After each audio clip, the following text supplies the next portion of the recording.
அனைவருக்கும் அன்பான வணக்கங்கள். ஒரு வீடு, மிகப்பெரிய தோட்டம், ஒரு பெரிய தொழில் நிறுவனங்கள், இதனுடைய ஒட்டுமொத்த சக்தி நிலை, அது ஒட்டுமொத்த ஆறாவை நாம் தூய்மை செய்ய முடியுமா? மனிதர்கள் ஒரு இடத்துக்கு நிறைய பேர் வராங்க போகிறாங்க.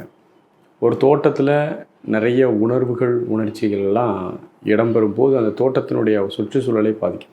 ஒரு நிறுவனத்தில் நூற்றுக்கணக்கான மக்கள் வராங்க போகிறாங்க. நெகட்டிவாக நிறைய பேர் யோசிக்கும் போது, அங்கே 100 பேர் வேலை பார்க்குறாங்கன்னா 60 பேர் நெகட்டிவாக யோசிக்கும் போது அந்த நிறுவனத்தினுடைய சக்தி நிலையில் பெரிய நெகட்டிவான ஒரு தன்மை உருவாயிடும். அது அவங்களுடைய அந்த முதலாளியினுடைய நோக்கத்தை அந்த நிறுவனத்தால் நிறைவேற்ற முடியாத அளவு அந்த அளவு நெகட்டிவ் ரொம்ப சூழ்ந்துடும். அப்போ ஒரு ஒட்டுமொத்த பெரிய பெரிய நிறுவனங்கள், மிகப்பெரிய தோட்டங்கள், ஒரு வீடு போன்றவற்றை நாம் தூய்மை செய்ய முடியுமா? நம்ம தூய்மை செய்தல் என்பது இது ஃபிசிக்கலாக நம்ம தூய்மை செய்தல் அல்ல. வீட்டில் அழுக்கு இருந்துன்னா மாப்பு போட்டு நல்லா தூய்மை செய்திடலாம். ஒரு வீட்டினுடைய ஆறா எனர்ஜி லெவல் சரியில்லைன்னா, ஒரு தொழில் நிறுவனத்தினுடைய எனர்ஜி லெவல் சரியில்லைன்னா அது மிகப்பெரிய ஒரு தாக்கத்தை ஏற்படுத்தும். நம்ம நினைக்கிறோம் ஒரு ஃபிசிக்கலாக இருக்கிற விஷயத்துக்கு என்ன நடக்க போகுது, அல்லது ஒரு கொடிகள் இருக்கக்கூடிய தோட்டத்துக்கு என்ன நடந்துட போகுது, ஆயிரக்கணக்கான மக்கள் வந்துட்டு போகக்கூடிய அந்த நிறுவனத்துக்கு என்ன நடக்க போகுது, ஒன்றும் நடக்காது, அதெல்லாம் ஒன்றும் இல்லை, அதெல்லாம் மூட நம்பிக்கை அப்படின்லாம் நம்ம நினைக்கிறோம். ஒரு செடியை, ஒரு கோடாரியை எடுத்துகிட்டு ஒருத்தன் வெட்ட வேண்டும் என்ற மனநிலையில் கிட்ட போகும்போது, ஒரு மரத்தை, ஒரு செடியவோ வெட்டணும்னு ஒரு மனநிலையில் ஒருத்தன் போகும்போது அந்த செடிக்கு பதறுது, வைப்ரேஷன் கூடுது, அதனுடைய பதட்டமான உணர்வை அது வெளிப்படுத்துகிறது. கோடாரியை வச்சுட்டு மனநிலையில் அதை வெட்டணும்னு நினைக்காம சும்மா போனால் அந்த செடிகளுக்கு தெரியுது. அப்போ ஒரு அமைதியான வேவ்ஸ் அதுலேருந்து வருது.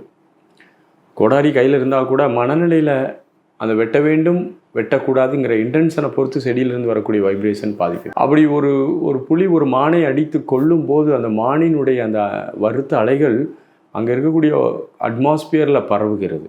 ஒவ்வொரு செடி கொடி மரங்களும் துக்கத்தை அனுஷ்டிக்கின்றன.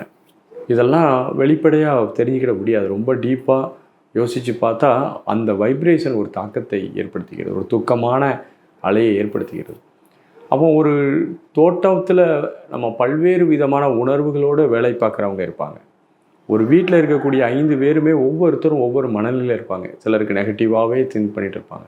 அதிகமாக நெகட்டிவான அலைகள் அந்த வீட்டை சூழ்ந்து இருக்கும்போது அந்த வீடு அந்த நெகட்டிவால் பாதிக்கப்படும். இப்போ நீங்கள் ஒரு வீடுங்கிறது ஒரு மிகப்பெரிய ஒரு பில்டிங் தான். அதுக்குன்னு ஒரு ஸ்ட்ரக்சர் இருக்குது. அதுலேருந்து ஒரு வைப்ரேஷன் வந்துட்டுருக்கும், ஒரு சக்தி நிலை.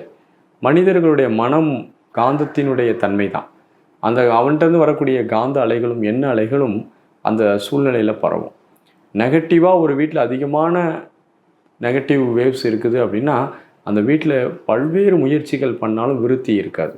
பல்வேறு விதமான என்ன மாற்றங்கள் செய்தாலும் அந்த வீட்டில் டெவலப் ஆகாது.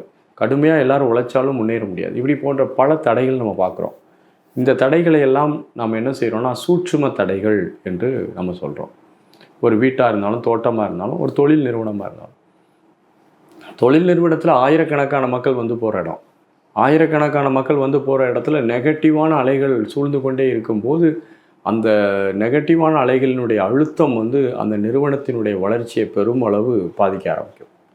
அப்போ அந்த வீடு, தோட்டம், பெரிய பெரிய நிறுவனங்கள், தொழில் நிறுவனங்கள், இதனுடைய ஒட்டுமொத்த சக்தி நிலையை மாற்ற முடியுமா, அல்லது இதனுடைய ஒட்டுமொத்த ஆறாவை மாற்ற முடியுமா என்று நம்ம யோசித்தோம்னா கண்டிப்பாக முடியும். அந்த தூய்மையான சக்தியை கொண்டு அந்த வீடு அல்லது தோட்டம் அல்லது அந்த நிறுவனத்தினுடைய சக்தி நிலையில் இருக்கக்கூடிய அழுக்கு பிராண ஆற்றலைகளை ஃபுல்லாக எடுத்து பண்ண முடியும். இதை நம்முடைய முன்னோர்கள் பல வழிகளிலும் கையாண்டிருக்கிறார்கள். பல முறைகளை இதுக்காக யோசிச்சிருக்கிறாங்க. ஒய்எம்சியில் இதற்கான முறைகளில் பார்த்திங்கன்னா ஜெனிபால் என்ற ஒரு உயரிய முறையை நம்ம பயன்படுத்துகிறோம். பிரபஞ்ச சக்தி, மனம், பிராணசக்தி ஆகியவற்றை தொகுத்து பிரபஞ்ச மனதை உருவாக்கி அந்த பிரபஞ்ச மனதை கொண்டு ஒரு பெரிய வீடோ, தொழில் நிறுவனமோ, தோட்டமோ அதை ஒட்டுமொத்தமாக கோமிங் சுப்பிங் என்று சொல்லக்கூடிய அதில் இருக்கக்கூடிய அழுக்கு பிராணலைகளை எல்லாம் வலித்து பூமியில் எர்த் பண்ணிவிட்டு தூய பிராண ஆற்றலை கொண்டு நிரப்பக்கூடிய முறைகளை நம்ம கையாள முடியும். அதனால் சாத்தியம் இருக்கிறது. எண்ணங்களுக்கு வலிமை இருக்கிறது. எண்ணங்கள் தொடர்ந்து ஒருவருக்கு எழுச்சியாகி கொண்டே இருக்கும்போது அந்த எண்ண அலைகள் இந்த பிரபஞ்ச சூழ்நிலையில் பெரிய பெரிய தாக்கத்தை ஏற்படுத்துகின்றன.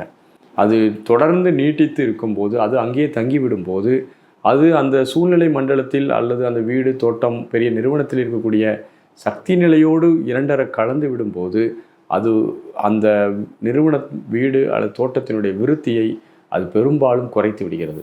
அப்போ தூய்மையான பிராண ஆற்றலை கொண்டு அந்த ஒட்டுமொத்த பெரிய நிறுவனம் அல்லது தோட்டம் அல்லது வீடு ஆகியவற்றினுடைய சக்தி நிலையை தூய்மை செய்து நல்ல சக்தி ஊட்டி பாதுகாப்பு அளிக்கப்படும் போது அது தன்னுடைய நிலையில் மேலும் மேலும் விருத்தியான வளர்ச்சிகளை சந்திக்க ஆரம்பிக்கிறது. ஆகவே ஒவ்வொரு தனி மனிதனுக்கும் ஆறா இருப்பது போல பெரிய பெரிய நிறுவனங்களுக்கும் பெரிய பெரிய இடங்களுக்கும் ஒட்டுமொத்தமாக ஆறா இருக்கிறது. அதையும் நாம் தூய்மை செய்ய முடியும் என்பது என்னுடைய பணிவான கருத்து.